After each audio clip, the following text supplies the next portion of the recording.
Welcome to Veteran State of Mind. I'm your host, Geraint Jones. Thanks for coming in, guys. Thanks for tuning in from wherever you are around the world. Glad to have you. I want to say a big thank you to those of you who are sharing the podcast, telling a mate, helping the podcast grow, reach the ears of other veterans and civilians as well. I think there's something here for a lot of people, whether or not they served. Please do share today's episode if you enjoy it, guys. We haven't got the budget to run ads, so if you enjoy it, please tell a mate. That's all we ask, really. Doesn't cost to listen to the podcast, so if you like it, please tell a mate. On today's episode, obviously you guys know by now that I am a bit of a believer that, I wouldn't say a pacifist, because I do believe there's a time and place for punching someone in the fucking face. Quite often, actually. But, I do believe that a lot of what's been going on, especially in recent years with war, has been for the benefit of a few people at the cost of many. And I'm not the first person to think this, definitely won't be the last. And there's a book called War is a Racket by Major, I can't remember his Major General, actually, but General Smedley Butler, Marine Corps veteran, highly decorated. It's a very short book. Just by happy coincidence, it is coming out on Dead Reckoning Collective. I'm assuming got the rights for it. I'm assuming they got the rights. They're not just printing it pirate style. But they've got it coming out. And I've been wanting to do this episode for a while. And Major Tom Schueman, who's been on the podcast before, very kind of insightful guy. I wanted to have him on to do the episode with us because he wrote the foreword to Dead Reckoning Collective, their edition of the book. So I thought he'd be the perfect guest to have on. So I really enjoyed today's episode. Tom, as you know from other episodes, is a very experienced Marine Corps officer. I was down in Sangin, so we had a lot to talk about today. So I'm really happy actually to be back in the studio here and I'm doing these longer episodes again. We will have more of these on the way. So I hope you enjoy it. As I say, just please share it if you do like it. Right, I'm rambling. Without further ado, please give a very warm welcome to Major Thomas Schueman. I spent 33 years and 4 months in active military service, and during that period I spent most of my time as a high-class muscle man for big business, for Wall Street and the bankers. In short, I was a racketeer, a gangster for capitalism. I helped make Mexico and especially Tampico safe for American oil interests in 1914. I helped make Haiti and Cuba a decent place for the national city bank boys to collect revenues in. I helped in the raping of half a dozen Central American republics for the benefit of Wall Street. I helped purify Nicaragua for the international banking house of Brown Brothers in 1902 to 1912. I brought light to the Dominican Republic for the American sugar interests in 1916. I helped make Honduras right for the American fruit companies in 1903. In China in 1927, I helped see to it that Standard Oil went on its way unmolested. Looking back on it, I might have given Al Capone a few hints. The best he could do was operate his racket in 3 districts. I operated on 3 continents.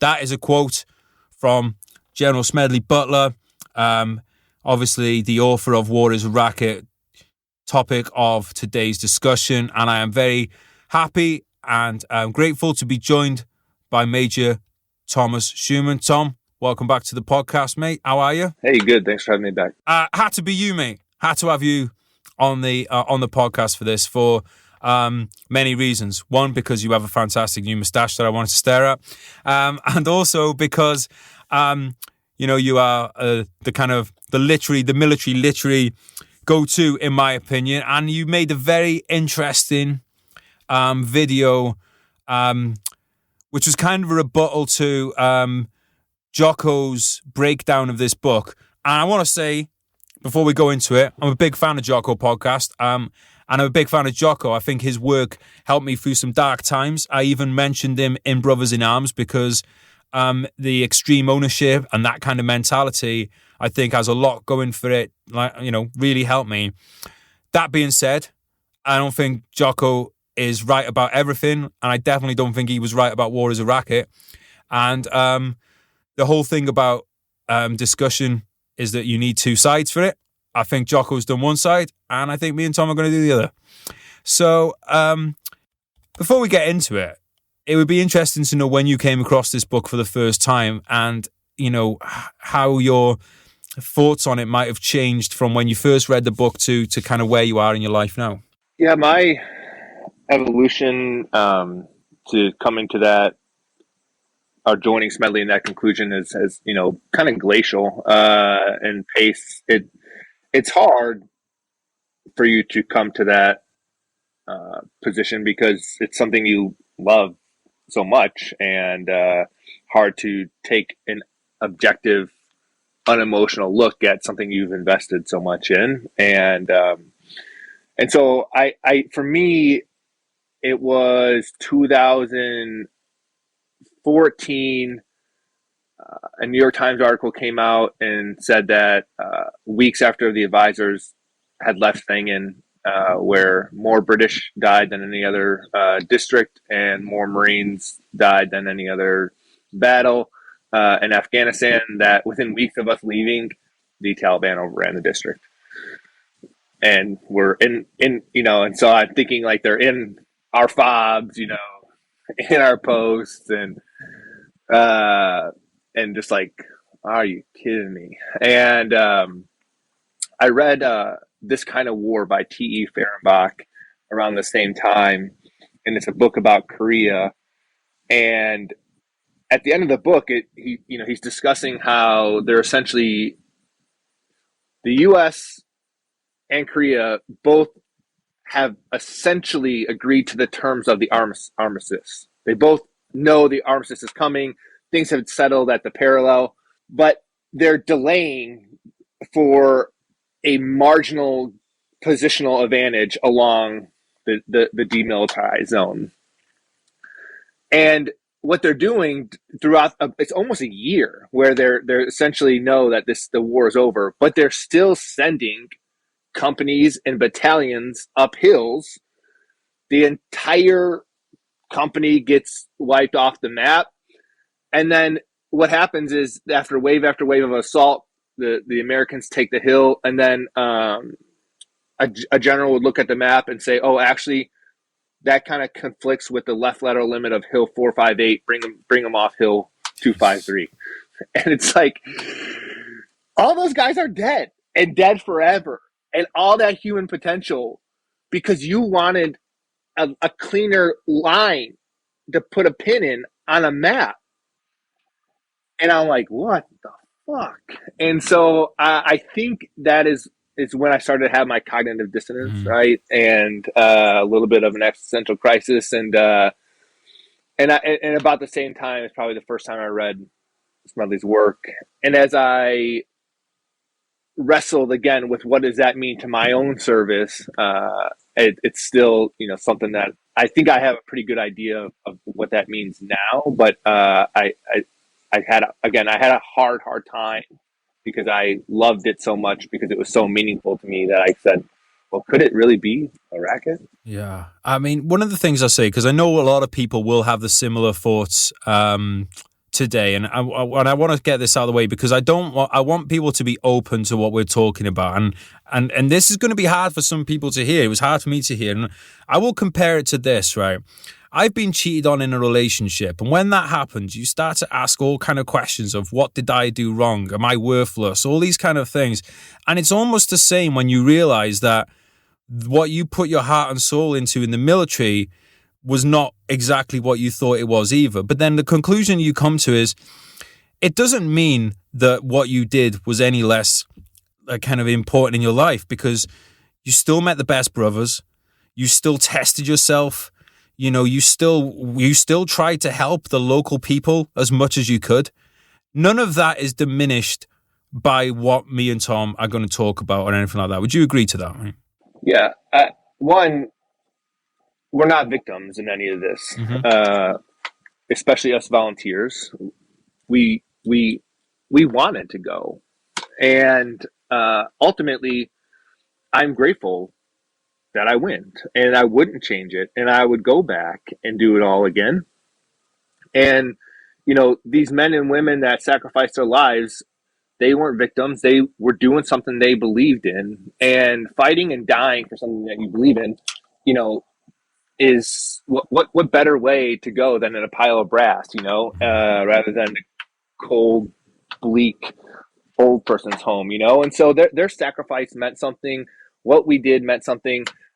the fact that some quality of life for girls was improved for some period of time, that matters. And you know, I like you're talking about the hero's journey. I don't discover who I am as a man. I don't refine my value system. I don't slay my dragon if I don't get that opportunity to go to combat. And so, uh, I think the important distinction is that being a warrior is still a good and noble profession. It's as good as a profession as any, and I would say one of the more honorable ones.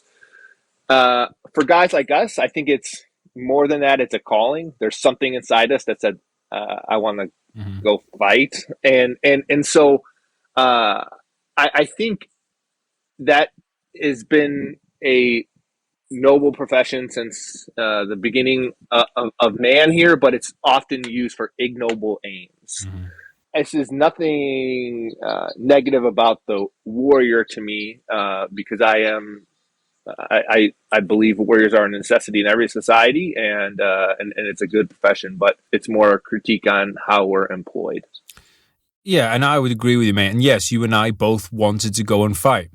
Unfortunately, when you go to war, the locals don't get a choice in that. And when you're talking about wars like the First World War, a lot of people are conscripted. So, and this is really what Smedley, there's no part of this book where Smedley is saying some people aren't born to go to war, and he's not saying there aren't wars that need to be fought. Nowhere does he say that. So don't throw this out as being, there's some kind of like ramblings of a pacifist who has this, these ideas that no war should be fought. And we're really talking more about how war has become a kind of like a capitalist venture. One of the things I found really interesting in the the Dead Reckoning live stream that you did was you talked about the kind of structure of an argument and the ethos, the pathos, and the logos, which was new to me. I found it really interesting, and I just thought this would be, something maybe people hadn't heard of before that you could expand on a bit. We've got the teacher in the class, so let's use you. Sure. When Smedley makes an argument, for example, that war is a racket. Whenever you make any kind, it's when you're examining rhetoric or making an argument, you what you're looking for are three things: ethos, pathos, and logos. Greek terms. The ethos is the credibility of the author or speaker. Logos is the evidence or logical support for the argument, and then pathos is the emotional appeal. And so Smedley, clearly, he's the most decorated Marine. He spent almost 40 years in service, many of that in combat. He has the ethos or the credibility to speak on the subject of war. He very much, in his argument, is that it's a racket, and so he very much uses logos to support that. He provides a ton of examples of the rubber company made this much, the iron company made this much, the steel, and so he goes bit by bit to provide the logos or the logical evidence in support of his argument. And it isn't his. I think it's not too much pathos. He talks a little bit about how ultimately the biggest price that's paid in war is young men's lives, and so that's a pathos appeal. In our current society, we seem only concerned about pathos. So people who have no credibility in a field wield very big opinions that are very unfounded in evidence or support, but because they make an emotional appeal, they're able to be persuasive. And so it's all about how are you able to persuade someone. And in ancient Greece, they would go to the forum and they would have these debates. And while pathos was an element of your argument, really what people were looking for is the logos, how well you could support your argument and how much credibility you had in this field or in this subject. And today it seems that as long as you can pull on somebody's heartstrings, the evidence or the facts don't matter, and it's not a good Yeah, for instance, would be you just want old people to die. Would be that's an example from the last year that everyone probably knows. It's like, okay, well, why? And then you can't back it up because it's just a complete thing. So, one of the things that Joe, I didn't know this. It came up on the Jocko podcast. Was Smedley had 2 medals of honor, and I didn't realize at the time that those were the only gallantry kind of medals that were going. And they kind of attacked his character a little bit to say that the actions weren't as legit as what it would take in, say, 2020 to get a Medal of Honor. And I think that argument has merit. But even if you downgraded him to a Bronze Star with V, this is still a very accomplished guy who's, been around all of America's wars at the time. I think in terms of the ethos, in terms of his background, it's 100% solid and legit. Yeah, I mean, predicating someone's ethos on their awards is questionable. Yeah, 100%. Because there's lots of Lance Corporals out there who have chewed a lot of dirt and fought a lot of battles that don't have a lot of medals, and they know a lot about war. But Jocko's like, well, in Ramadi, it's like, okay, maybe he wasn't. I got it. He wasn't in Ramadi, but he was in a lot of fights. A lot of them were. So I don't know. I think war or you don't know war, and he knew war well enough to be able to speak on the subject. And by the way, I recommend anyone goes to listen to Jocko's episode on this, because I do think it is important to hear both sides of this. And that's the reason that a lot of the kind of comments I've got are more kind of directed to that, because they're almost a rebuttal of sorts. And I mean, I'm also assuming that we have a lot of carryover on this podcast between the two. One of the things is, again, they kind of came up with that they were like, if Smedley was around today, he'd be like a conspiracy theorist. Now, this was something that kind of was a subject dear to my heart, because I get called a conspiracy theorist a lot, even though I like to think that everything I say is backed up by ethos and logos, but I still get the conspiracy theorist. Would you say that Smedley's ideas at the time were representative of, a kind of like a large number of Americans, and are there American leaders that would also share the same kind of values? Yeah, it's hard for me to judge at the time, the 1930s, when he was writing about this, what the overall kind of American sentiment or public was. I know generally Americans have, it's in our culture to be isolationists, and although it may not reflect in the amount of wars that we've been in, generally we are a people who values staying out of wars. So I think there would have been popular support. I mean, Smedley was doing huge rallies across the country. There's a huge Veterans for Peace movement that he was leading.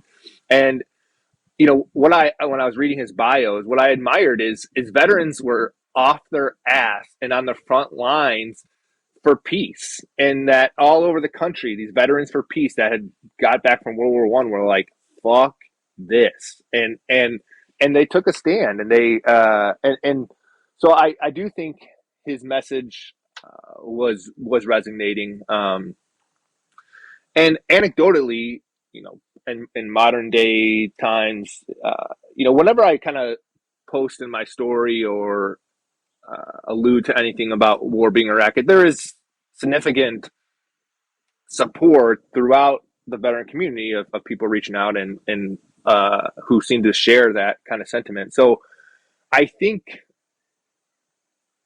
many veterans probably can recognize that there is some aspect of this racket, and it's not hard to understand why, because you've got the veterans of Vietnam who came back and were like, what the fuck did I just do, right? And then you got Iraq and Afghanistan, and you look at that and you think, man, I don't know if what we were sold was really the... Let's just look at the First World War. It was billed as the war to end all wars. So when there's more war brewing after that, the guys have they're well within their rights to say, wait a minute, you sold us on the idea that if we went over to the trenches, our kids wouldn't have to go. And now you want our kids to go. What the fuck? And,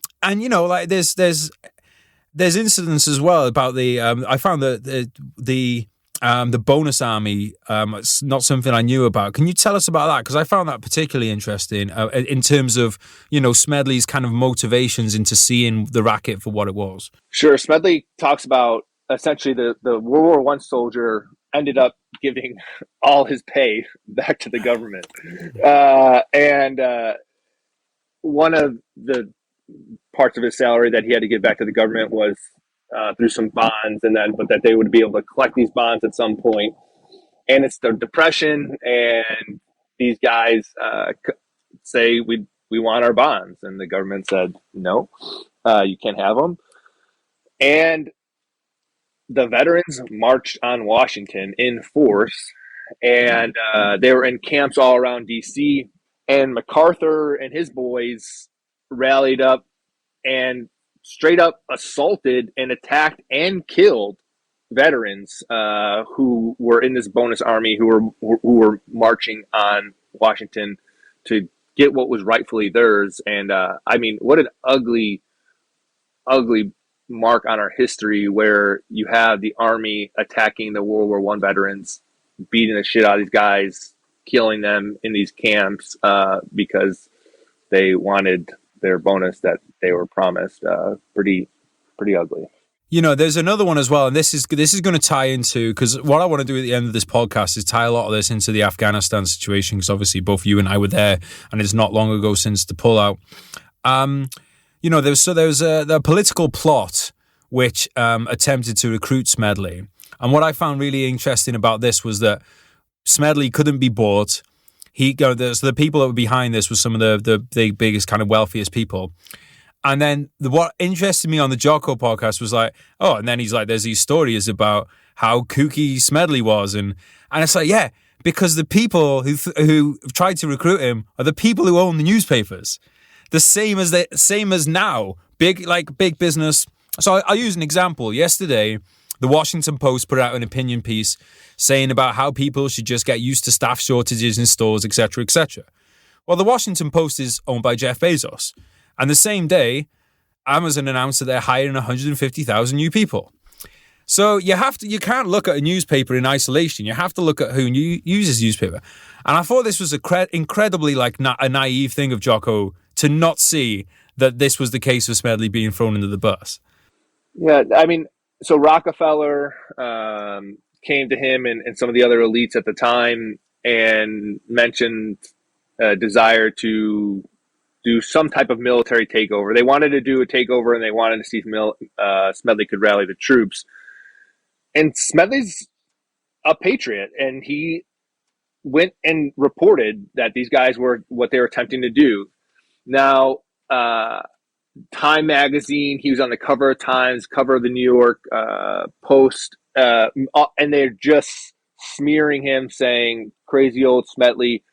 And throughout the congressional hearing, it takes a couple years, but it turns out that what Smedley was saying was corroborated and validated, and essentially there's no, of course, retribution to these people who were trying to make this happen, the people who slandered him, all the libel against him, and instead you have Jocko still saying that Smedley's a Twitter guy. And it's like, no, Smedley was onto something.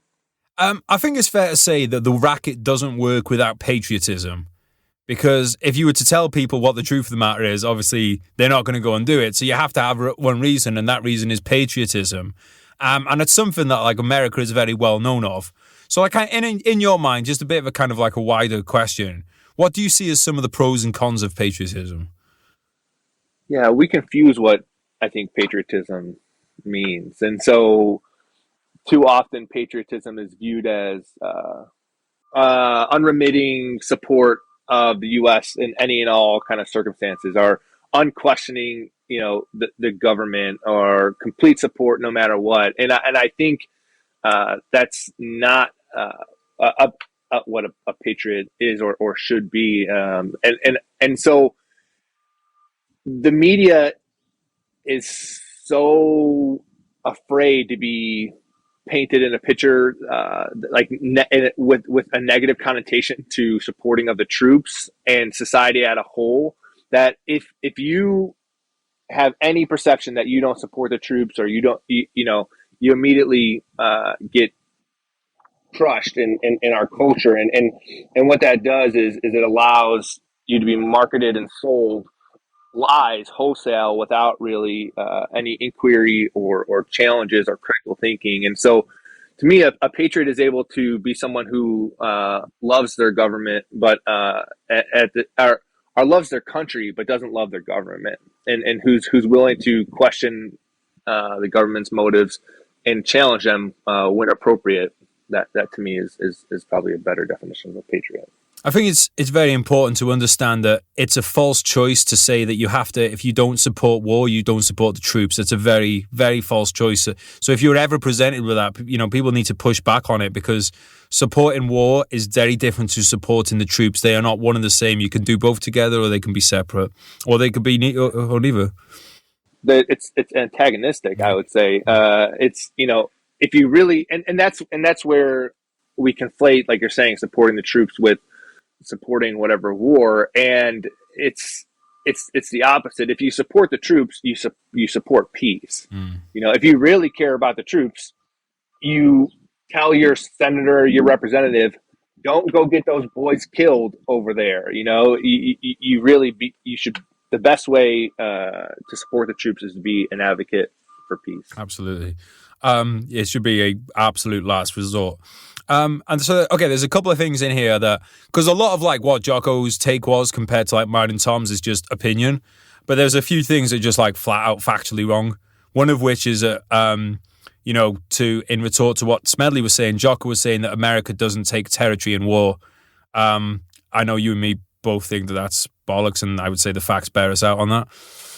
America, when Smedley was around, there was the wars with Mexico were recent things. Wars against Native Americans were recent things. And look, America has bases all over the world, which I believe are, those bases are American soil, right?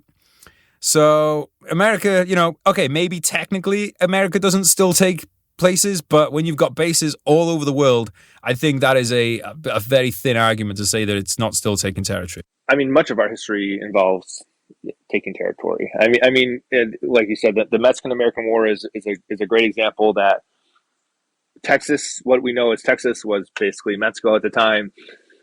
What we did is we kept putting troops a little bit further and further into Texas, and then when Mexico was like, "Get the fuck out of here," we were we're under attack, and we pushed them, and then we were all the way in Mexico City. Before we finally said, okay, we're done here, we have Texas. I mean, think about where the 13 colonies started, and then think about how we moved west. There was the Indian American Wars, and we took some territory there, and so there's a number of examples of where we do take territory. And so, yeah, I think that's just disingenuous and obviously, like you said, factually inaccurate. Something else, I wouldn't say this is something I'm sure you could probably prove that this is factually inaccurate, but let's just call it an opinion, was that he was saying that youth today is better prepared for war than the youth of the First World War can be. I thought this was bonkers. I know you have a strong opinion on this, so let's go for it. The reason that youth is better prepared is because of Call of Duty. And I don't know if you've seen your average World of Warcraft player, but they don't seem to me like they're primed for combat, actual physical combat. And undoubtedly, I think they were saying like the World War I citizen was so insulated from violence. They're so insulated from what violence might look like. And I mean, it was a much more rugged physical time to be a young man in 1915 and 16 than it is in 2021. And so just the idea that oat milk, soy, vegan 2021 average guy is better equipped to for violence because of Minecraft or whatever the video games are. Yeah, hard to buy. I mean, most people have been working in manual industry. And manual industry is fucking dangerous. If you're working in the steelworks, you will have seen horrible accidents. If you're working in the coal mines, you will have seen horrible accidents. If you're working in agriculture, you will have seen horrible accidents. You will have lost family members. You know, you've probably lost a brother or sister or two because, you know, infant child mortality was high. You might have lost a family member to tuberculosis. You know, like there was more death. Now, that doesn't mean that there wasn't also, like, people still suffered mentally. As we see at the end of the First World War, there was a lot of people who suffered forever from shell shock. Well, you know what? If you took our generation, put us in the trenches, I'd say a lot of us are coming out with shell shock too. We're not going to go, oh, this is a pretty bad bombardment that's been going on for 4 hours. Sure glad that I played Call of Duty every day before we came out here. You know, like, that's just insane. It's absolutely insane. Okay. So one of the things you said, then, what Smedley does really well, I think, is he lays out a lot of facts. And I'm deliberately not going through the book with the quotes because I want people to go out and get the book. I will say as well that this literally was just, obviously, with everything that's been going on in the last few years, a lot of us have been on the same page. I've been planning to do this episode for a while. And Dead Reckoning Collective are bringing the book out in physical copy, which I'm very grateful for because I do enjoy me physical copies. So, I do want people to get the book. It's a short book. Tom's got a massive foreword in there, which apparently is bigger than the book itself, which is quite impressive. You might have to stick your name big letters on the cover. But Smedley, just take my word for it, that Smedley lays out a very impressive argument backed up with facts and figures about who benefited from the war, who lost of the war. And then after he's gone through this, he lays out his plans to smash the racket, which at the end of the day is the part that I think we really need to concentrate on. Because there's one thing to say, well, this is a terrible thing. Oh, yeah, okay, yeah, it is. But then so what? What are we going to do about it? So to summarize, and I quote from the book here, to summarize, 3 steps must be taken to smash the war racket. 1, we must take the profit out of war. 2, we must permit the youth of the land who would bear arms to decide whether or not there should be war. 3, we must limit our military forces to home defense purposes. So we'll go through these one at a time. So, Tom, can we take the profit out of war? And if we can, should we? It'd be very difficult to take the profit out of war. I think what you do is you make Americans pay for the war. And so, you say, you want the war so bad, we're going to incur zero national debt over the war. And we're going to have a 25% across the board tax on all your income. And so there are ways to make the average citizen less inclined to go to war. At this point, how you make Boeing or Raytheon or Lockheed, I don't know how they don't profit. Ultimately they're going to profit. But I think what I would like to do, what I'd like to see in that realm is there's a war tax levied, and you say if you want it, you pay for it, and then and people right off the bat would be like, well, I don't want the war that bad. Like, I'm not trying to, and so you'd really, and it's so easy to spend $1 trillion in Afghanistan because that's just getting passed down to our grandkids and our grandkids. And so you just keep passing that bill down to somebody else. Yep. And that's why Eisenhower and even George Washington all kind of said, you've got to guard against the military-industrial complex. And Washington wasn't talking about the military-industrial complex, but he was talking about the debts associated with wars. And and until you can get some space between the military-industrial complex and the reasons we're going to war, I don't know how you reduce that. Yeah, historically, a lot of wars as well are fought over the debt of previous wars. A big reason we got the Second World War was because of the debt that we then tried to get back off Germany. We see it we see it all the time throughout history, and what there is obviously a burden passed on to future generations, which these banks and stuff collect a lot of bloody interest on.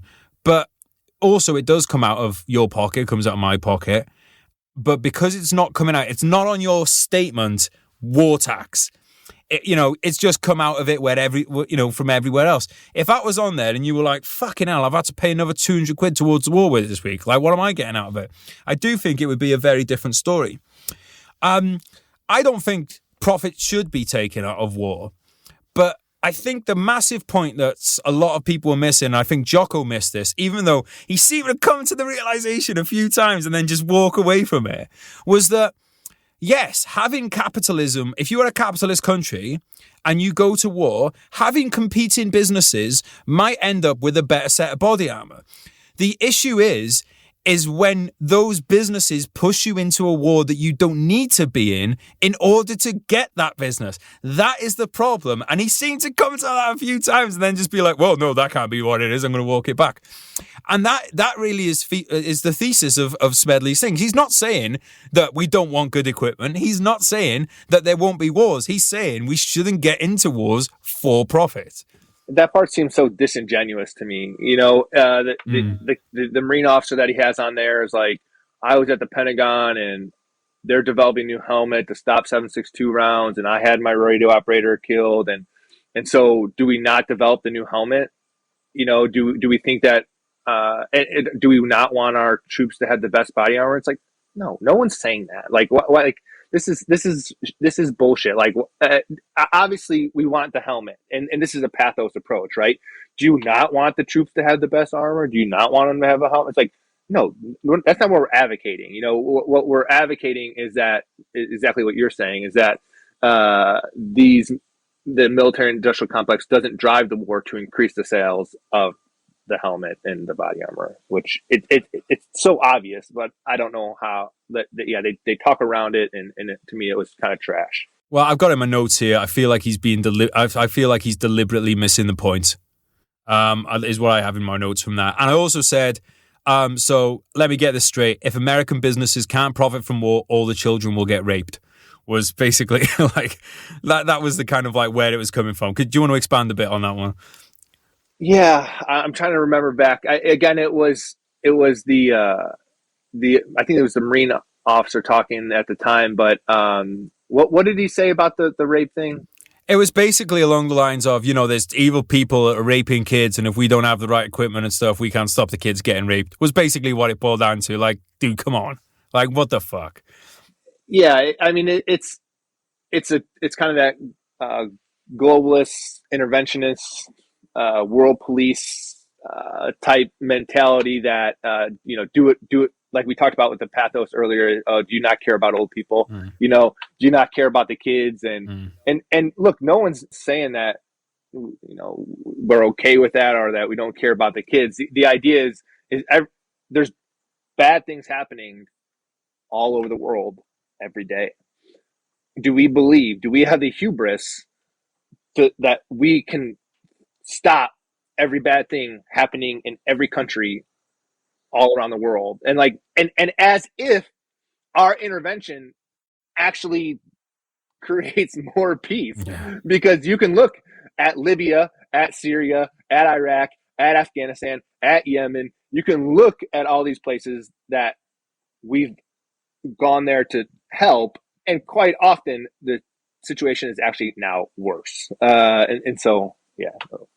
Yeah, and we'll dig into that as well, even more on point 3. And one on this the point with the profit in war is one of the things that Dave and Jocko was saying, that because they have a consulting firm, which may be a bit of a conflict of interest when it comes to talking about war as a racket, but they're saying, well, all the people we've met are good people, and I thought, well, there's and they're good people trying to do a job in the system, and I thought, well, for one thing, it doesn't matter if you're a good person in a system that's rotten, for one thing. But the other thing is, they might be good people and they might be trying to do the right thing, but they might be trying to do the right thing for them, which is not the same as doing the right thing for a kid in Yemen. So you might be a really nice guy who's, would never punch someone in the face, but you want your kids to go to the best college. So if that means you're going to sell these bombs to Saudi Arabia to drop on kids in Yemen so your kids can go to college, you're going to do that. Now, if you met that guy and he's like, oh, I'm sending my kids to this great college, you're going to be like, wow, what a great guy. So this idea of like, if people are good, bad things can't happen, again, it's just like childish, man. It's really, really naive. A lot of logical fallacies, straw man arguments. It just it and very anecdotal. Copy. Nice guy worked at this business. It's like okay, like great. Does that undead the kid Yeah. in Yemen? I support capitalism as well. I think it's not a perfect system, but it's better than the alternatives, And so, Yeah, agreed. Jocko, who is obviously a huge beneficiary of capitalist system, who he feels the need to defend his business and businesses against Smedley's harsh critique. You can look at the system and critique it and still support it. And just like you can look at our country and still support a country and critique it. And so it doesn't have to be one or the other. On that note of critiques, one of the things in this that really made me actually fucking laugh out loud was, well, companies can't be bad these days because people leave Yelp reviews. And I've got in my notes here, kids in Yemen who died from American-made bombs do not leave Yelp reviews. Well, I really didn't enjoy that process of having my legs blown off. Let me get onto Yelp and leave Raytheon a message. What the fuck? So the first point, I really agree with what Smedley is saying there. But at the same time, I think I don't have a problem with people making money in war. The issue I have is people going to war to make money. So I think now, we box that off. The second point, I think this is a really interesting one, is that, if we're going to go to war, it should be the people who are going to fight in that war who get to decide whether or not that war is worth fighting. And I think this is really interesting because, especially when you've got an all-volunteer army, the chances are people are going to say yes, right? Because they want to get some, basically. So if in the situation where you have a volunteer military and they say no, that really means that it's a fucking war you should stay out of.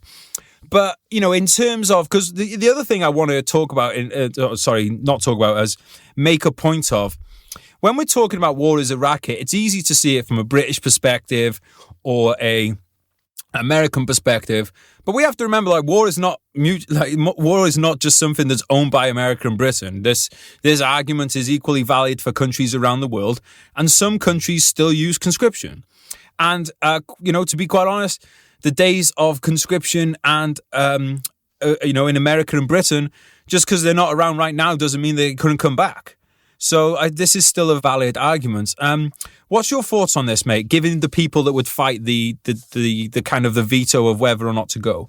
Yeah, there's a old saying that old men make war, young men fight it, right? And there's I was reading when I was working on the forward, I was reading about Remember the Maine and when we got into the Spanish-American War and how that was really driven by William Randolph Hearst, who owned the New York Journal, and Joseph Pulitzer, who owned the New York World.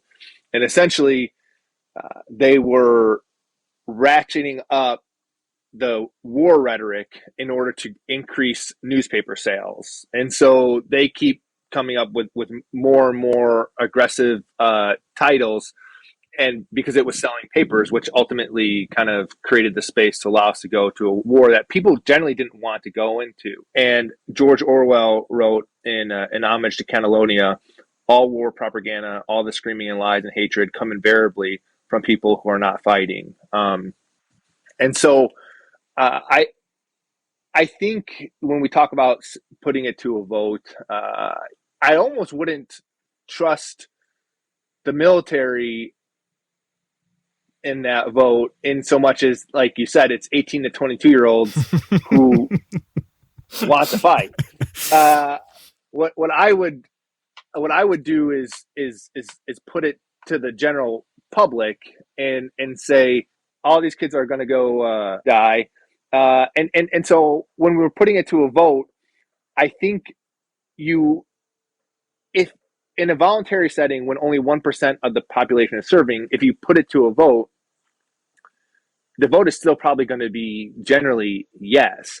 I think you have to make war felt across the general public and say, okay, do you want to, let's talk in real terms.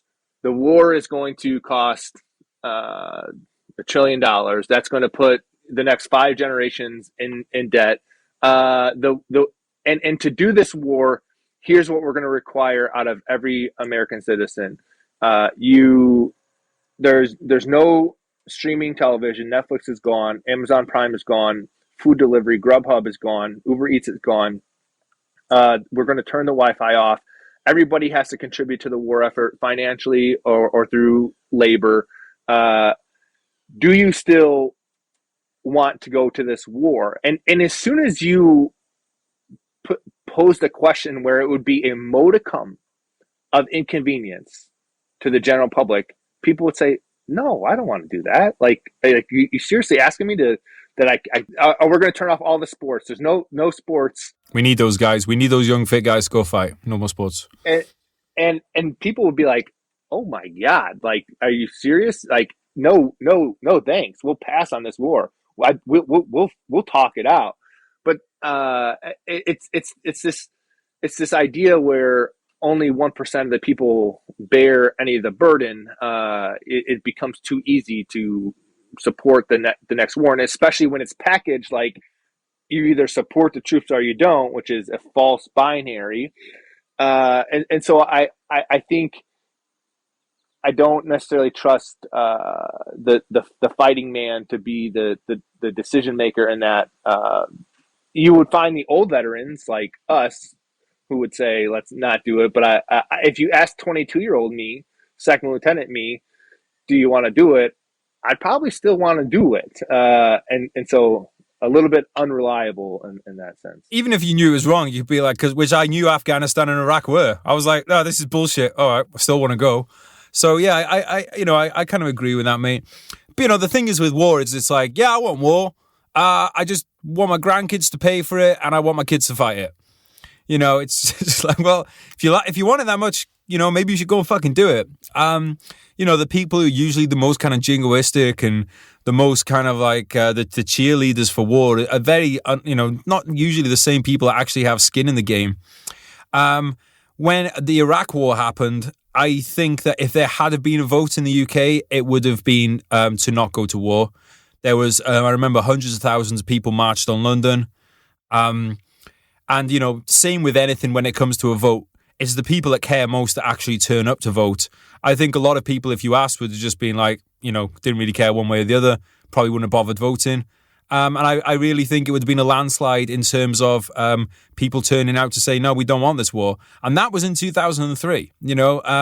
I think the anti-war sentiments has got even stronger since then. So I do think that when you're doing something as important as declaring a war, there should be a vote on it. But I mean, look, I'm a realist. They just passed through another 6 months of emergency COVID powers in the UK today without even having a vote on that. So is this ever going to happen? I'd like to think it could. Yeah. But, realistically, we're up against it. That's to your point. You said declaring a war, and that's the thing. We don't declare wars. Congress has the powers to declare war, and they should vote on it. But what we've done is kick that can over to the executive and allow them to do police action or whatever we're framing, whatever conflict we're going into. And what it does is it reduces the accountability and the culpability of the members of Congress.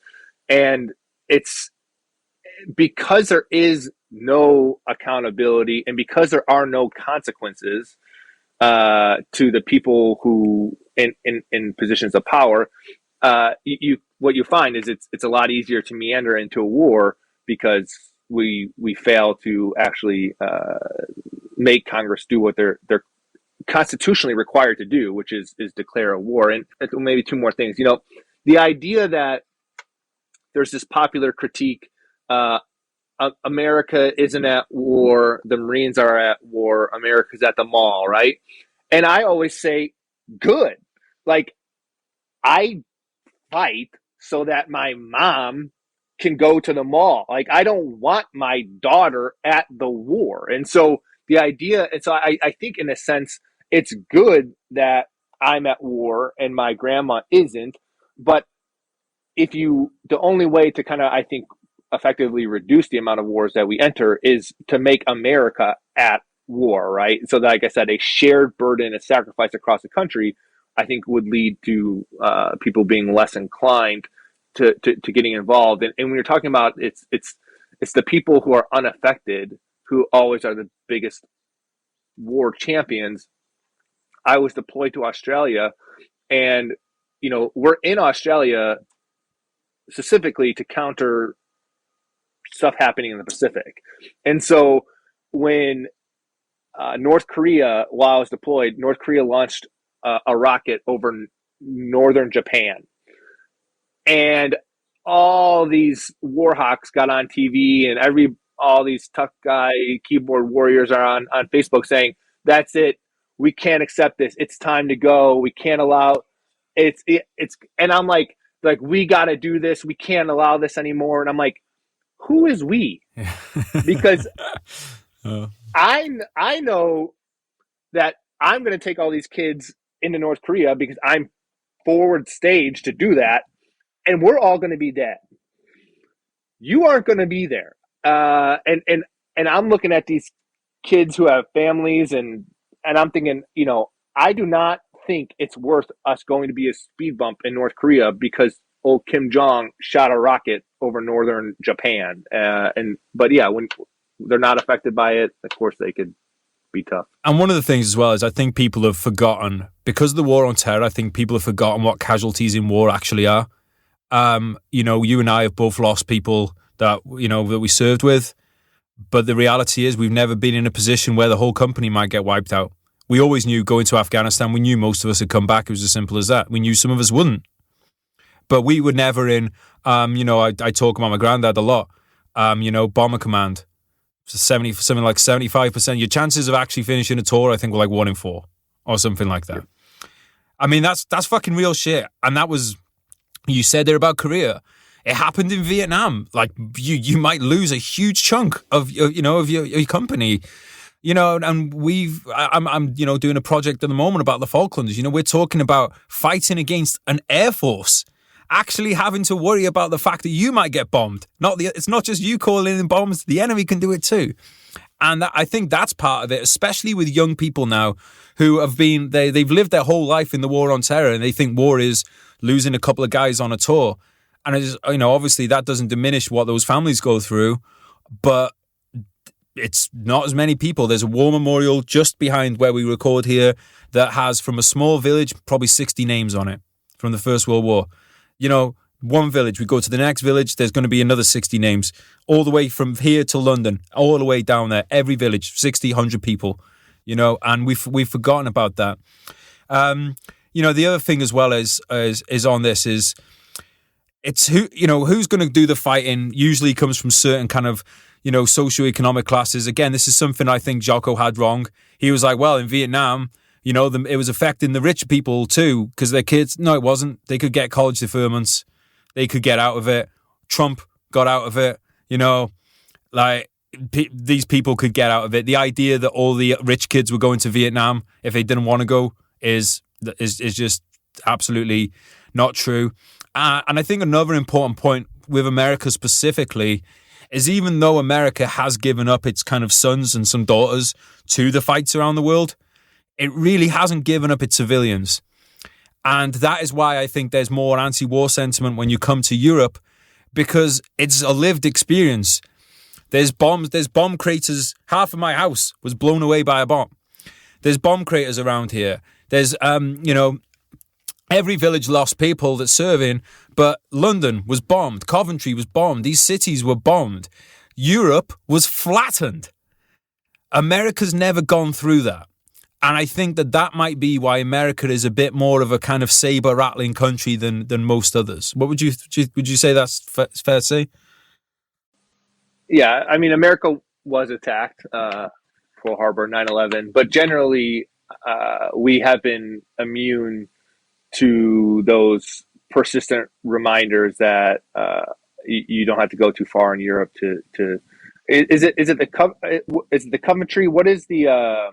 It's like the Law Quarter, or Shakespeare did some plays there, and Dickens writes about it a lot. But but I went there when I was in London, but the actual building was bombed. It might be the Coventry. I don't know. It's the area that Dickens writes a lot about, where all the lawmakers and hang out. No, I'm not sure, mate.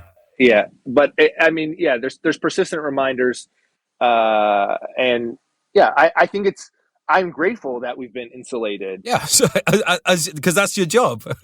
Yeah, Yeah. but and I hope that it doesn't ever come to us having those reminders till we get our shit together. I agree, mate, especially in the day and age where getting those reminders would be catastrophic.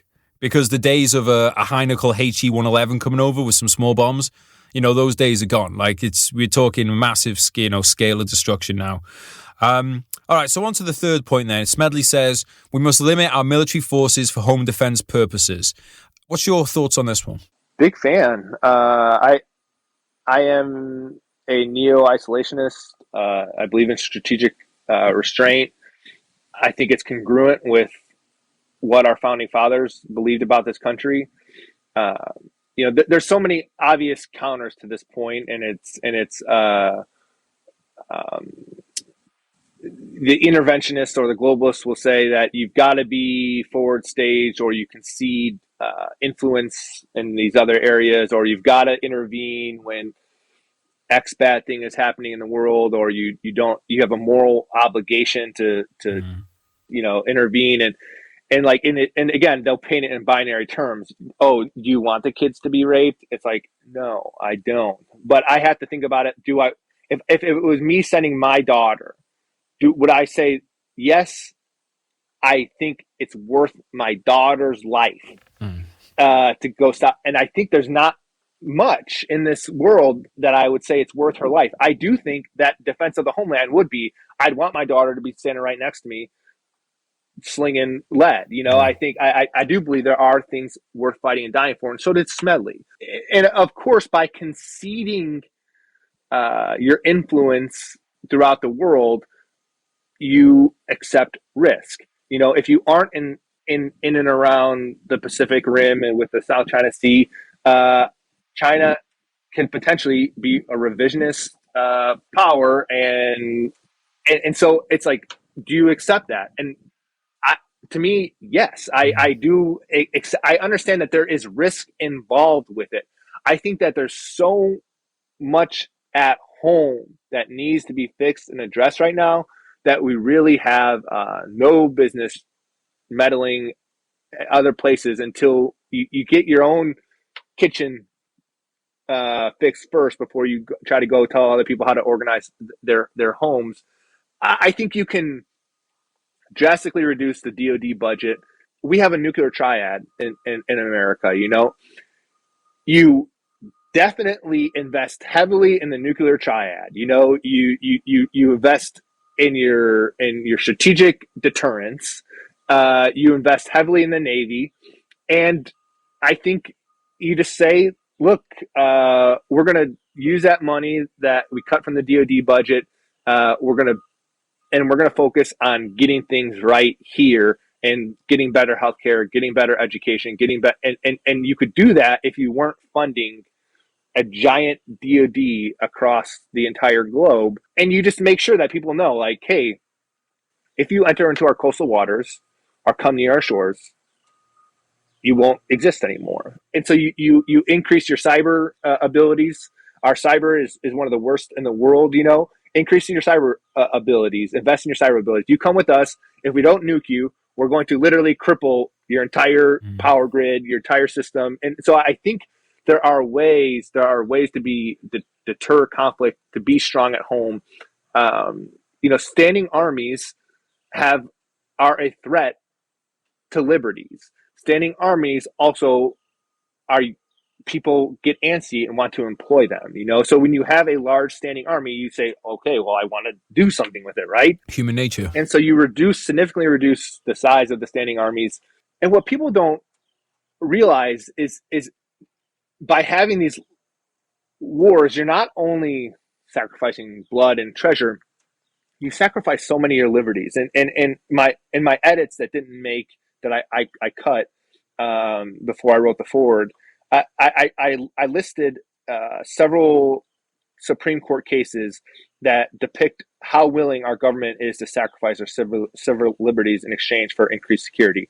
There's the case of Schenck versus the United States, which said during times of war, the government it's okay to limit free speech. There's Ex parte Quinn, which permits the accused to be tried in military tribunals instead of civil court. There's Korematsu versus the United States, which allows the government to seize citizens' property without trial and forcibly place them in internment camps.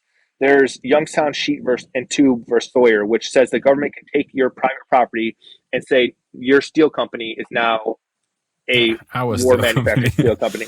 There's the case of Al-Akawi versus Obama, which is a forfeiture of our Fifth Amendment, and it says that the American government could put American citizens on kill lists without any conviction or trial, and actually then subsequently kill them. Which they did.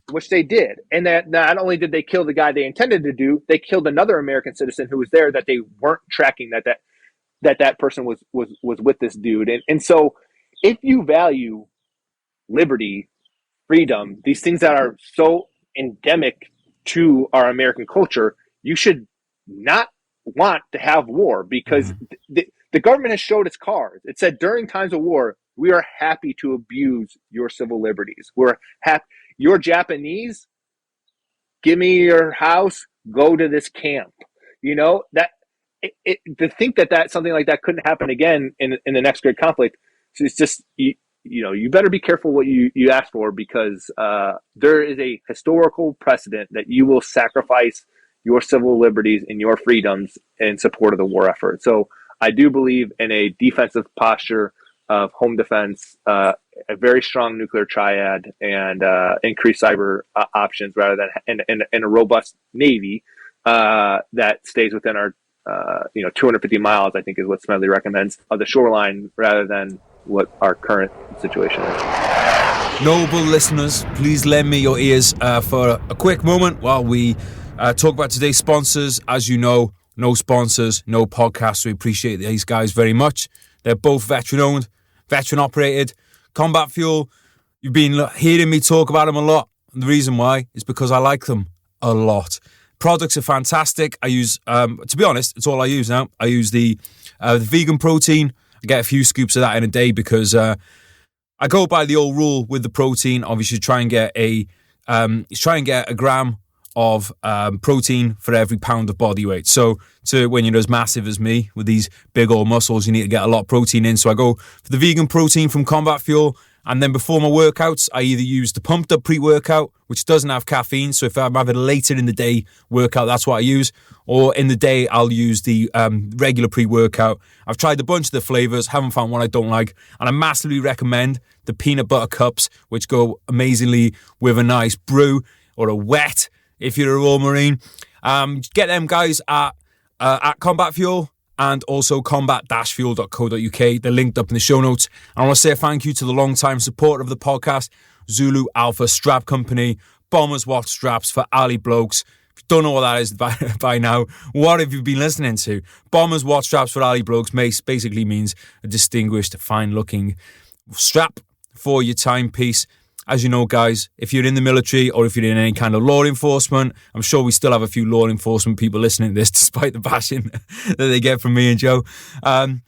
If you're in any job that's rugged, manual, you need a good watch strap on your timepiece, because otherwise you will be losing your timepiece, as has happened to me in the past.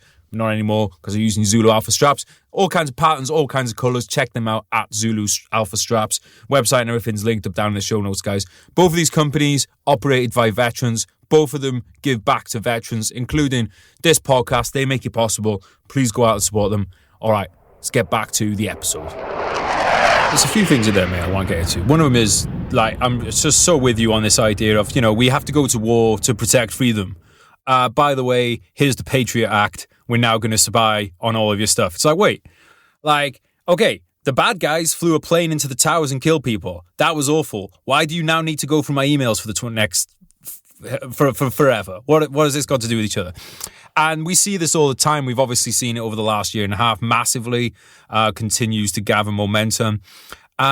One of the things I find really interesting, though, is this idea of, well, look, if we're not in the South China Seas, China's just going to take over, all of Indochina and all of Southeast Asia.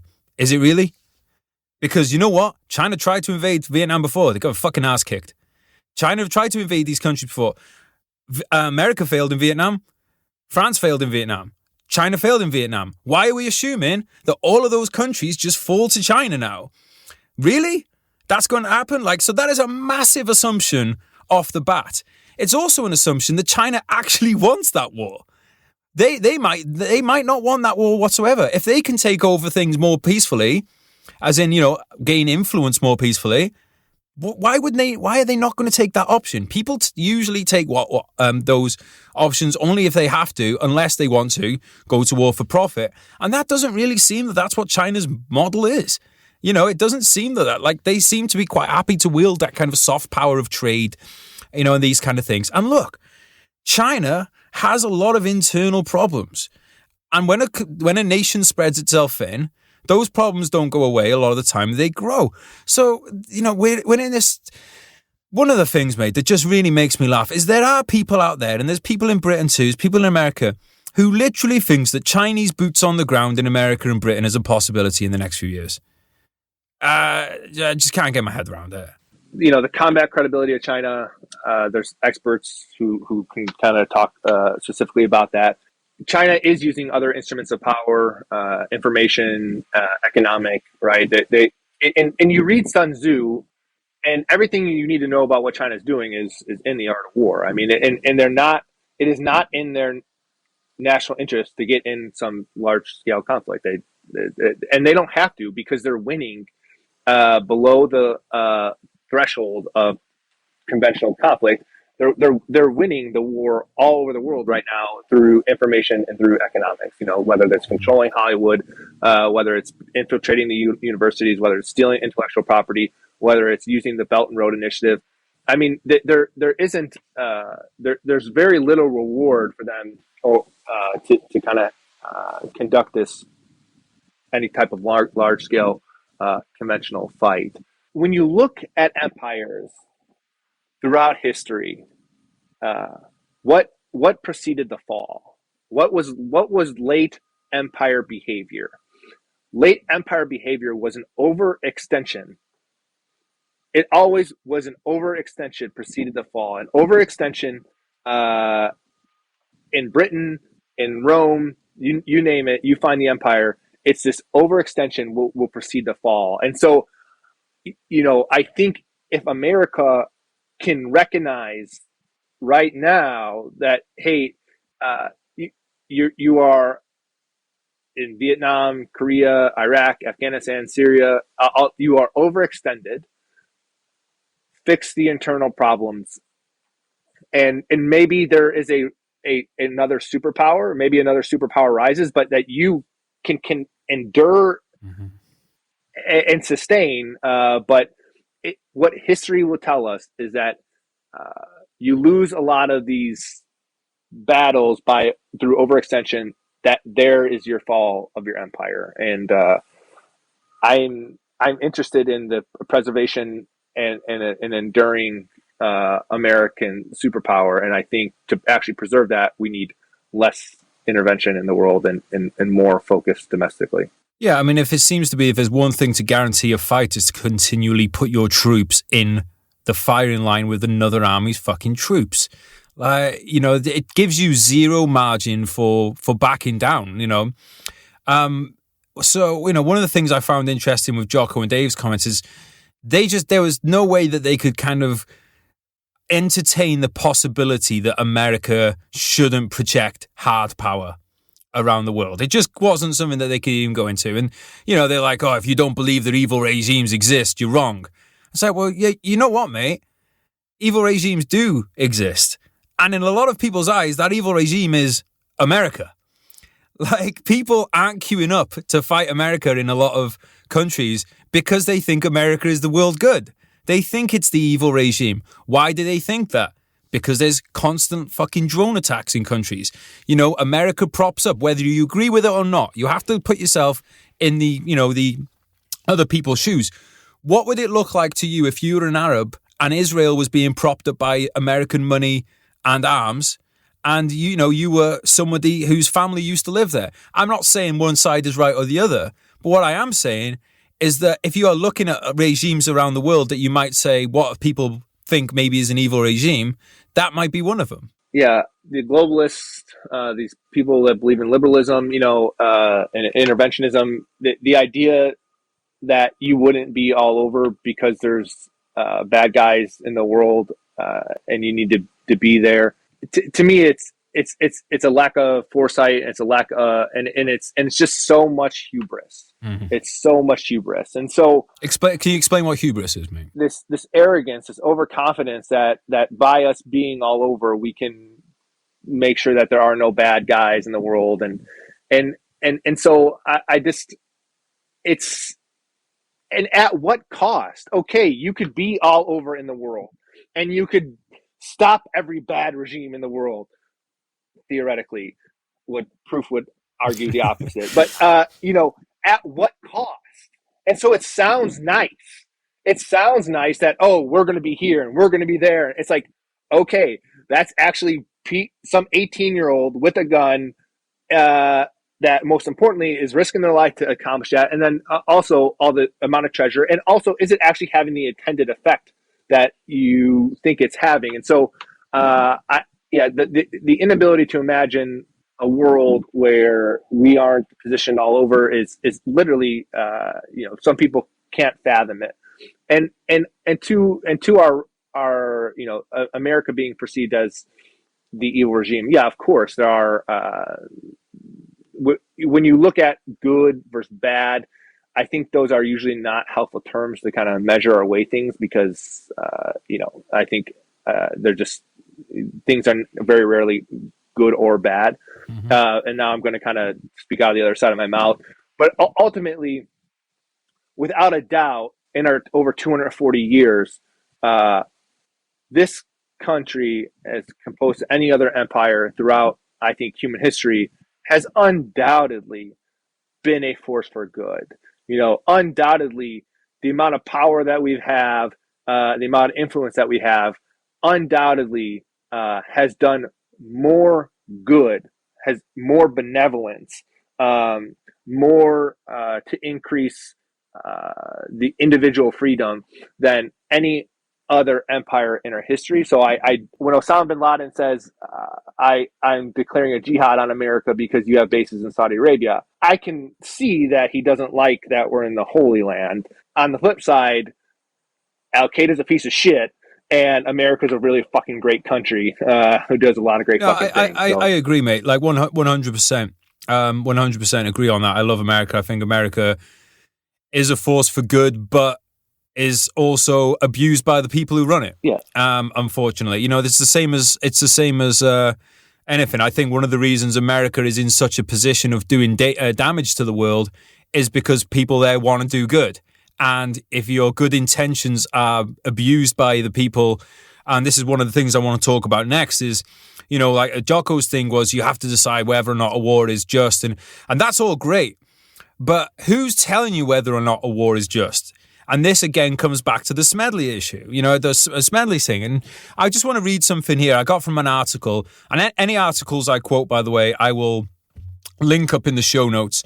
So this is an article on media bias. So there's a significant revolving door between the military-industrial complex, media corporations and governments, especially military and security-related government bodies.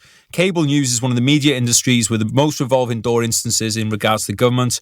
So, and then it's got some examples here. So you've got people from the CIA, people from the FBI, all that working at CNN especially. The media revolving door doesn't stop at FBI and CIA officials. Sarah Huckabee Sanders, former White House press secretary, joined Fox News as contributor. And then it goes on to give some more people about Ben Carson and John Bolton left Fox News to become Secretary of Housing and Urban Development. So like the media and the government are, I'm not going to say one and the same, but the people who are calling the shots at both have a foot in both camps. So the idea that you can decide if a war is just or not based on what the media is telling you is nuts.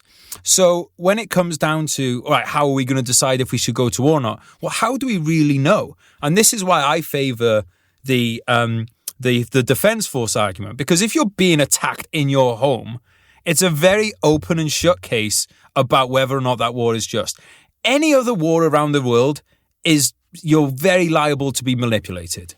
Yeah, it's also incestuous. Whether it's the media, whether it's the military-industrial complex, these government officials, the senior officers, they move back and forth between their uniform, then they're in the military-industrial complex, then they're back in the government, or they're in the government, they're in the media now, and it's so incestuous that it would be impossible, I think, to trust that they don't have other motives or biases that are impacting their behaviors and their decisions.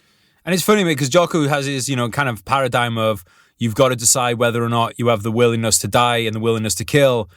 And again, it kind of like, well, yeah, that's kind of what Smedley's saying, that the people who are going to be the ones who have to kill are the ones who should get to have the vote. I would say that actually kind of backs up his point.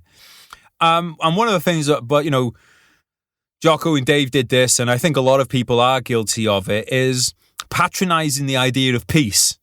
That could never happen. And I just think, I look at the UK right now. It's safe for me. Right now, if I wanted to, I could walk from one end to the UK to the other. A couple of 100 years ago, it wouldn't have been safe for me to travel at night anywhere. Not to say that it's totally safe in some places now, but we have done massive strides internally. I drove across America recently. I wasn't scared for my life. I would have been. 100 years ago, I would have been. 150 years ago, I definitely would have been. I would not have made it. So this idea that we can't take strides on the international stage for more peace is, I think, is a very a defeatist attitude and a self-fulfilling prophecy, really. The idea of an eternal peace is, utopic and very easy to sling shit at, right? And so, like, I got it. The idea that the world is just going to be this peaceful world order is a pipe dream. However, we can deliberately act and take actions that do increase the odds of a more harmonious world, right? Of a more peaceful world. And so the idea that to kind of have this kind of knee-jerk peace, like that's never gonna happen. Look, I'm tracking. And a great book that I read recently that I highly recommend is Man, the State, and War by Kenneth Waltz. And in this book, you'll find all types of arguments for peace, and then the response to maybe why that peace is not sustainable.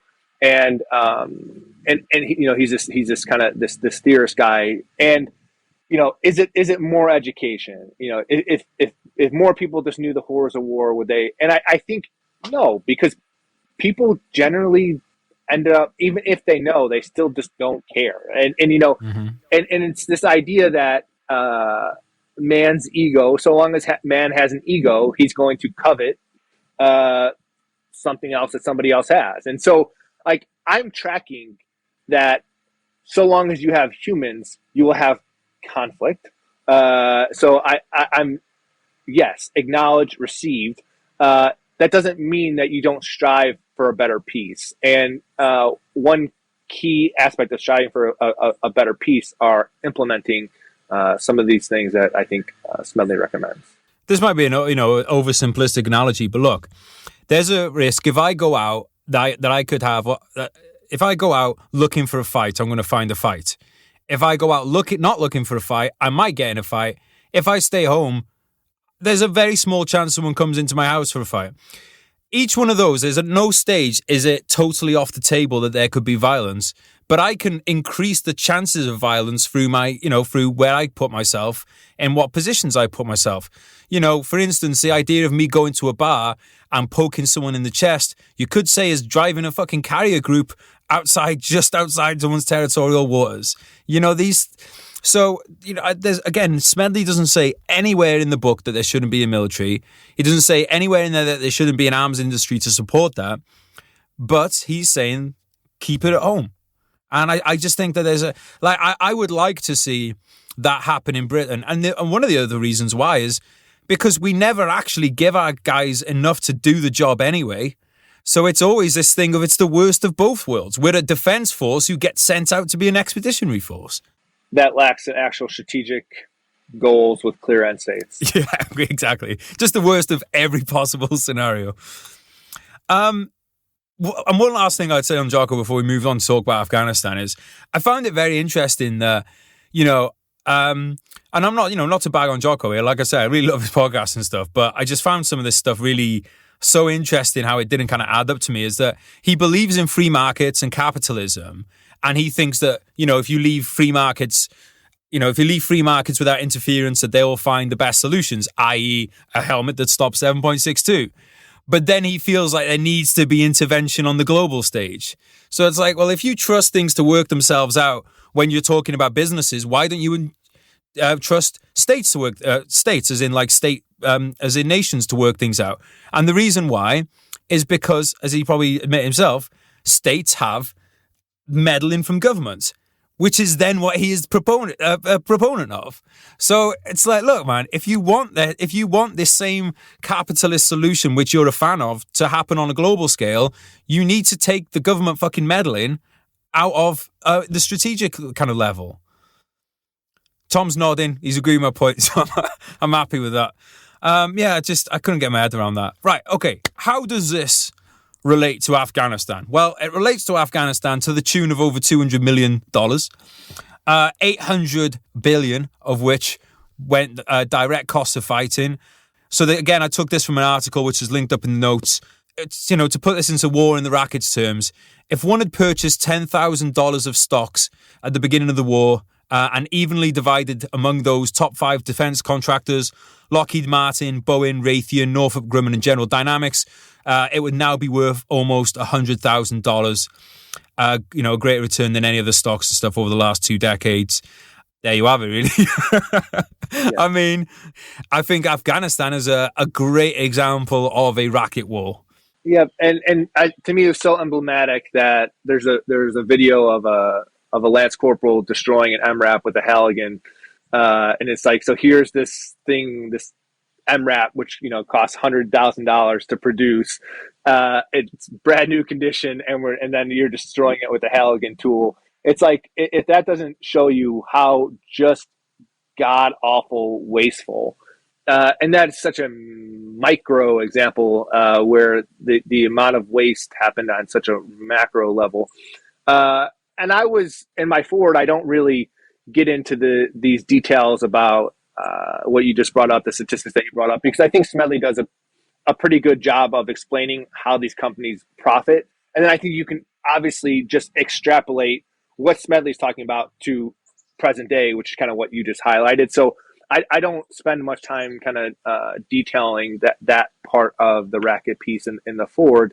And I would say that if you think these companies made a lot of profit in the global war on terror, that will be chump change to what they'll make in a war with China. Mm-hmm. And so you look at the war is over, but the defense budget isn't shrinking. And because it's going to be a lot more expensive to fight China than it would ever be to fight the Taliban. And so when we talk about the nefarious motives of the military industrial complex, it is very much in their benefit to have us now developing a national strategy, national defense strategy that's fixated on fighting China, preparing to fight China, and then an actual war with China. Because again, whatever margins of profits they made in the last 20 years will be paltry to what they'll make in a war with China. And when you switch up who your enemy is and go, oh, well, you know what? We needed all this counterinsurgency equipment, but that's useless now. We need more main battle tanks. We need more rockets. So now it's like, oh, so all this stuff is, yeah, we just don't need that anymore. It's redundant. And then you pivot again and go, well, actually, we're back on counterinsurgency now, but that stuff's now, well, we scrapped it all. So now we got to get all new again. This is an interesting one. I think all of us knew that the war in Afghanistan was going to come to an end this year, and that's the everything would collapse. But apparently not the people in America who gave a $450 million deal to Lockheed for 37 more Black Hawks. And they did that deal in the summer. So it's like, oh, well, unfortunately, it's not our fault the war ends. Guess you still owe us that $450 million. Again, talk about revolving doors, the Pentagon, DOD, private companies. These companies have their offices within a walking distance of the Pentagon. These are people who are friends. And like, to go back to they're not bad people. Well, you know what? If I'm a defense contractor and Tom's in the military, he probably wants to help me out, and I probably want to help him out, because that's what friends do. So we're not saying that these are evil people necessarily, but human nature is human nature. And you have to take the toys away from people in order to prevent these kind of things from happening. So do you think there is a realistic chance of America becoming a more of a isolationist mindset again? Because people have to remember, and this isn't a dig on America, because I actually kind of agree with isolationism, but Europe was overrun by the Nazis way before America came into the war. America was isolationist in the Second World War. America came into this First World War at the end. All right, maybe I'm having a dig at America, but no, for real though, it's like, I don't think, and I'm very hopeful that America will be able to regain this kind of isolationist mentality. Do you think that is a possibility? Yeah, well, one, your critiques of when we entered the wars, I would say that we maybe still shouldn't have entered the wars. I don't think you're wrong, mate. Yeah, and I think that, we'll defend the beaches. You could have still won that both of those wars without us. Obviously, we helped turn the tide, but there's no guarantee. I think there's a significant chance that you win both wars without us, and so you have a bunch of American cemeteries all over Europe from 1918 and from 1940s because we were there fighting. I think pretty objectively bad guys, but at the same time, did we have to? Maybe not. And so I would say no. Yeah. And so I think, we are so blessed with our geography, and what people will immediately rebut with that is, 2021, it's such a global world that, the idea that you got a moat on each side called the Pacific Ocean, the Atlantic Ocean, don't matter anymore. It's like, no, they still matter. I mean, you still got to cross those oceans. And then, okay, so China just did a hypersonic missile on a glider or some shit, right? It's like yeah, like they could definitely maybe do that. Is it in China's interest to shoot nuclear missiles at America? Probably not. Not sure what they get out of that. I'm not sure what's in it for them. Oh, it's like, well, okay, well, great. Now we just get wiped out. Okay, we win. Yeah. So President Biden made some remarks at the UN recently, about a month ago, and I mean, his comments were convoluted in the sense that he very much said that we are going to be isolationist, that he said that we're going to go back to but at the same time he said we're going to be globalists, and so there is a President Trump was very much an isolationist, right? And Biden's strategy isn't all that different in that he intends to he doesn't say America first, because now that that's out of it's not a popular thing to be able to say America first anymore because of who was saying that. But it essentially is an America first policy, meaning like we got to take care of our stuff and we're not. And so I think you will continue to see undercurrents of support of a more isolationist or strategic restraint foreign policy, but whether we are able to implement that and how that looks, I would just say TBD. I really hope so, mate, because I really believe that an America that's isolationist, that has its shit together at home, is the best guarantor of freedom worldwide. And not because they will go in and fucking overthrow people, but because people will look at it and go, I want that.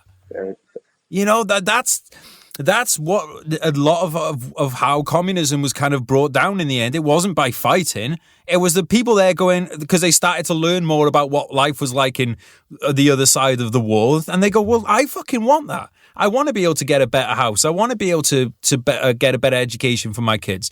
You know, I don't want to be working every single day and never seeing anything for my work. And I think that is the strength of America. It's not the strength of arms, although obviously that is massive. But we've seen powerful empires come and go. You know, and what I really just think is a guarantee of America falling is this constant overstretching. It seems that is guaranteed to bring it down. And I just, you know, like you said, dude, like if, you know, the intervention in the wars, Germany overextended itself is the reason why it fell in the end. Now, might it have taken a while longer for the war to end? Quite possibly. But Hitler had gone into Russia. He overextended himself. And like you said, mate, it's overextending. I brought some facts in here, and I don't want to finish off this podcast without putting them in, because I put in some research on this. So I want to tell you, here we have let's name and shame. These are some of the US politicians with investments in defense contracts. Roll of Honor: Roy Blunt from Missouri, $100,000 in Lockheed Martin. Susan Collins from Maine, $100,000 in United Technologies and Boeing. Let's go for a few higher ones. Tom Carper from Delaware, $130,000 in Raytheon, Boeing, and Honeywell. Then we've got John Hoyven from North Dakota, $250,000 in Honeywell. Here's a nice one. Sheldon Whitehouse, Rhode Island, Democrat, $348,998 in Honeywell, United Technologies, Boeing, and Raytheon. And this is my favorite one. This is my favorite, mate. Senator Dianne Feinstein from California, Democrat, $650,000 invested in Boeing. Now, this is where it gets really interesting. And again, this is from an article which will be linked in the show notes. In the 2020 Defense Appropriations Bill, the subcommittee approved $1.85 billion for 18 more F-35 Joint Strike Fighter aircraft, which apparently now are pieces of shit as well. That's not in the article, that's me. And spare parts from Lockheed Martin. Subcommittee member Roy Blunt owns as much as $100,000 worth of stock in Lockheed Martin. The subcommittee also recommended $1.1 billion for 6 Poseidon aircraft, which is a maritime patrol and reconnaissance plane made by Boeing. Subcommittee members Dianne Feinstein, remember her? Susan Collins and Jerry Curran own as much as a combined $750,000 in Boeing stock. These, by the way, for politicians who earn less than $150,000 a year. So they've done some really good investing. The House Foreign Affairs Committee oversees arms controls and exports, yet at least 4 of its members have investments in defense companies, whose foreign sales fall under their jurisdiction. I just want to read that again. The House Foreign Affairs Committee oversees arms controls and exports, yet at least 4 of its members have investments in defense companies whose foreign sales fall under their jurisdiction. Foreign arms sales that are proposed by the President are referred to the Foreign Affairs Committee for approval, modification, or rejection. The committee may hold hearings on the sales to ask questions or raise concerns before the arms sales are approved, and it can initiate a joint resolution of disapproval in order to block or modify a sale. And by the way, the same reason as Nancy Pelosi always gets away with her trading, it's because they're in her husband's name and they say that they don't discuss it. Because why would you discuss your $650,000 investment with your partner? Absolute joke. Anything to add on that, mate, before I give my last little statistic? Nope, gonna pass. All right. And the last one is the lobbying. Which is basically when you get people who are paid by a company to talk a politician into one way or the other. And by talk, I mean, nice little background there. Right. In the past 2 decades, the extensive network of lobbyists and donors have directed $285 million in campaign contributions and $2.5 billion in lobbying spending to influence defense policy. To further these goals, they hired more than 200 lobbyists who have worked in the same government that regulates and decides funding the industry. Smedley, you are correct, sir. War is a racket. Tom, thanks for coming on today, mate. I think we need to decompress a little bit. So I'd just like to know what you're up to, because obviously we've had you on before where you were teaching at the Naval Academy. What's going on in your world now? I'm currently a student at the Naval War College. Oh, nice. I'm getting a graduate degree in strategy. Oh, I see. So yeah. So if you want to lobby someone, Tom's looking for lobbyists. So yep. I'm well versed in the statistics, and I think they speak for themselves. Yeah, I'm. People talk shit about Marines, and my least favorite thing in the world is this crayon joke. The Marine Corps has now sent me to 3 different universities, 2 to get graduate degrees, 1 to teach at. I'm very, very lucky that I've where I'm at and what I'm doing. So I'm in Newport, Rhode Island, studying for the year, studying strategy. Nice. That's Newport's a really nice place. I mean, I can see the reflection in your window right now. It looks absolutely beautiful where you are. Tom sat outside for this. It looks gorgeous here, mate. It's lovely. So, what's it like to be back in the classroom on the opposite side of the table, so to speak? Yeah, definitely interesting because you have a peek behind the curtain and you kind of understand how academia works. And being in a graduate program at Georgetown, and now I'm in like a government type ran graduate program, it's just there's some differences. I I I am thankful anytime the government is paying me to read books and get I smarter. bet. So I just say that I am thankful for this opportunity that I'm getting paid to read and write. So. How's everything going with the PB Abate? Yeah, man, very good. We wrapped up our last retreat of the season recently. We did a music retreat out in Montana. We stood up our 50th local chapter now. We're in 50 different cities throughout the country. Thousands of veterans gathering each month throughout these local chapters, doing service projects in their communities, and then having a beer after.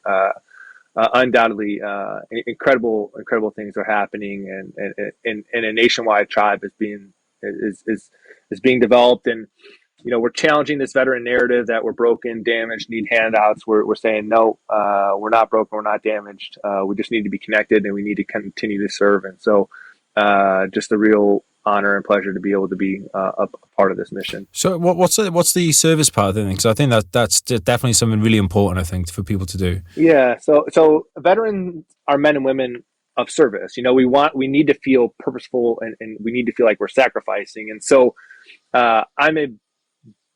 if you've read Tribe by Younger, you know this kind of stuff. But I'm also just a big believer in challenging this veteran as victim narrative at every opportunity. And one way that I wanted to challenge that is having veterans in every community saying, not only are we not on the side of the road with a cardboard sign saying broken veteran, I don't give a shit about your free bloomin' onion at Outback Steakhouse,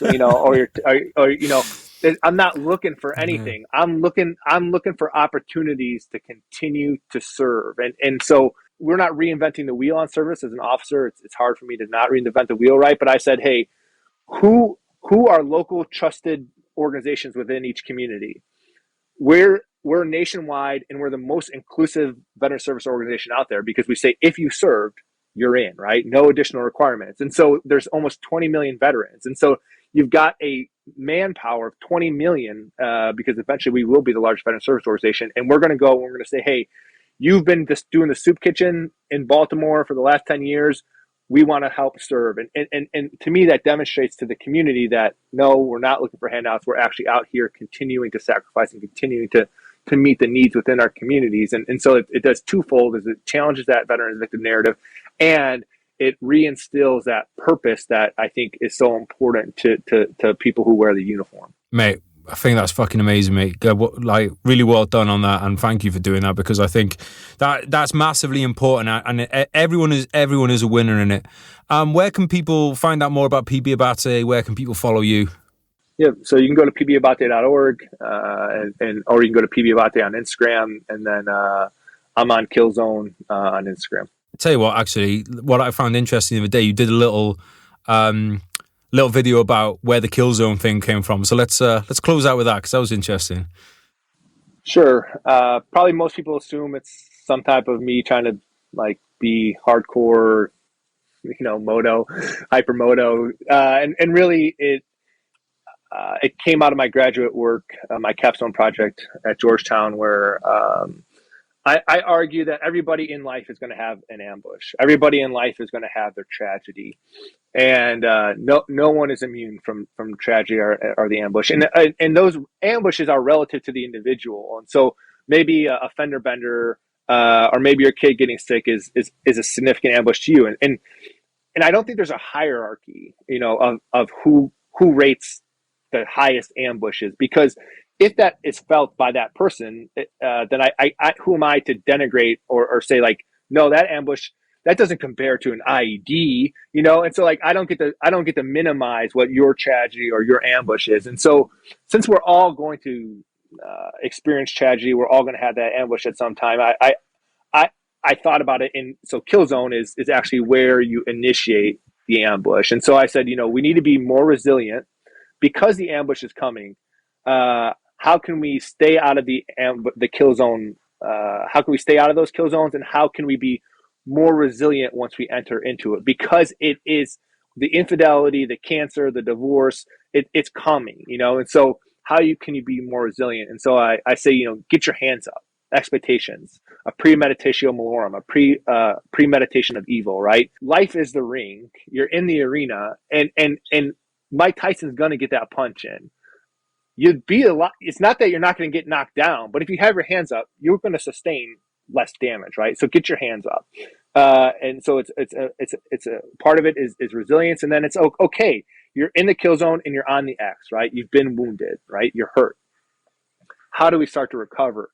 And we're very good, especially, the veteran community. If I'm physically wounded, I know, I need to do a tourniquet. I need to do a needle decompression, right? But what we fail to kind of educate people on is when you're when you have a moral wound, right, or an invisible wound, how do you conduct stealth aid, buddy aid, or higher aid? How do you know if you're a routine, priority, or urgent casualty, right? We don't teach people how to assess what's going on in the inside, and so how can we stop the bleeding there? And so I offer some different pathways that I think can help people start to recover once they find themselves on the X, because we're all going to be on the X at some point or another. And so it's really a resiliency and kind of recovery page is where it started, and it started out of the genesis was a graduate capstone project, and it's evolved. But yeah, just every now and then I remind people I'm just not some hypermoto guy that wanted to put kill in my username. Yeah. Awesome. Well, mate, thanks so much for today. I really enjoyed that as ever, and I'll catch you soon. And yeah, cheers, mate. Good luck with the studies. Yeah, brother. Thanks, mate. Cheers. Guys, thank you for listening today. Major Thomas Schueman, thank you for coming on the podcast. Appreciate your time. I appreciate your insights. Guys, you know the deal. If you enjoyed today's episode, please share it on social media. It doesn't cost anything to share it. It doesn't cost anything to tell a mate, bring a mate along. Thank you, Combat Fuel. Thank you, Zulu Alpha Straps. Thank you, Royal British Legion, for making today's episode possible. Guys, there's show notes. Really, definitely check out the show notes for this one, because I'll link the articles up down there if you want to read any more of this, if you want to see a bit more evidence, if you will. There's that down in the show notes, and obviously everything that the Royal British Legion have got going on is linked down there, supporting veterans and their families, and there's links down there to Combat Fuel, Vegan Protein, recommend it, links to Zulu Alpha Straps. They've got a really nice new strap on at the moment, bit of a multicolour one. Check them out. Thank you to everyone that supports the podcast, whether it's by listening, sponsoring. Really do appreciate it, guys. Feel very grateful to be able to do this show and to bring it to you and to have our little community going online. Please do, by the way, because I've been getting more warnings off Instagram that I've been a naughty boy on there. Please do go to the VSOM website, vsompodcast.com, vsompodcast.com. Please go there and subscribe to the newsletter, because once I get kicked off on Instagram, that'll be the only way that I can get direct comms with you. All right, guys, thanks very much for tuning in today. I'll catch you next time, and I love you. Bye. Yeah. Listen.